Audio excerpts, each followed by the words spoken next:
For the last few years, I've had this sense that everything I learned as a kid about how America's government works is completely wrong. But I had no idea how bad things actually were until I saw this one graph. Researchers at Princeton University looked at more than 20 years worth of data to answer a pretty simple question. Does the government represent the people? Now, this is what they found. This axis here represents public support for any given idea. On the left, at 0%, are ideas that not a single American wants. On the right, at 100%, are ideas that everyone supports. This axis represents the likelihood of Congress passing a law that reflects any of these ideas, from a 0 to a 100% chance. On this graph, an ideal republic would look like this. If 50% of the public supports an idea, there's a 50% chance of it becoming law. If 80% of us support something, there's an 80% chance. You get the idea. Now, most Americans would probably agree that, with a few exceptions, we should be as close to this ideal as possible. Unfortunately, the way America actually works doesn't even come close. Take an idea that nobody supports, literally nobody, and it has about a 30% chance of becoming federal law. Now, take an incredibly popular idea, the most popular idea this country has ever seen, and there's also about a 30% chance of it becoming law. This means that the number of American voters for or against any idea has no impact on the likelihood that Congress will make it law.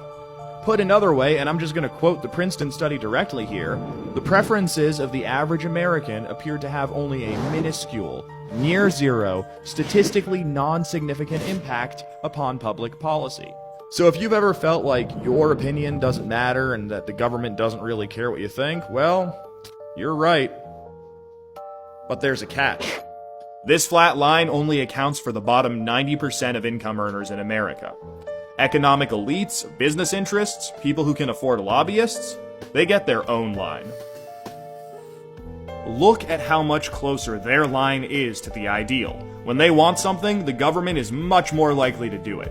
And when they don't, they have the power to completely block it from happening, no matter how much the rest of the country supports it. They get what they want, and guess who ends up paying for it? We pay for it with the most expensive healthcare in the world. We pay for it with a tax code that's a complete mess. We pay for it with internet that's slower and more expensive, with wasteful spending, a floundering education system, a catastrophic drug war, and 1 in 5 American children born into poverty. Almost every major issue we face as a nation can be traced back to this graph. How does this happen? Well, just follow the money. Right now, it's perfectly legal to buy political influence in America. Here's how it works.